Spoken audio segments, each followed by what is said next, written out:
চাঁদাবাজদের ধরতে গিয়ে আমরা আজকে নৃশংসভাবে খুন হয়ে যাই, তাহলে কাজ করবে কে?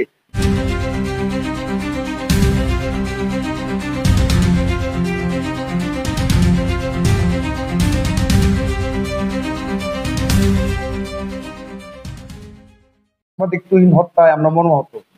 আসলে আমার এখানে আমার থেকে অনেক সিনিয়র লোকজন আছে, তারাই বলবেন, আমার বলার কোনো ভাষা নেই। বিগত দিনে আমরা দেখেছি সাংবাদিকরাই দেশের প্রাণ ছিলেন।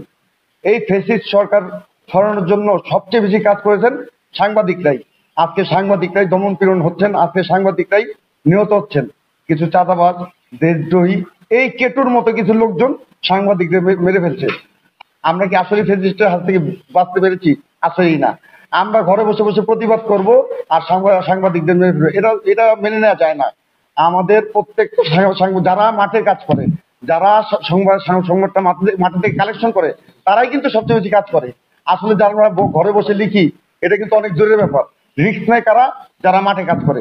এখন এই মাঠের কাজ যারা করে, তারাই মাদক দ্রব্য ঘুরি ধরে, তারাই চাঁদাবাজদের ধরে।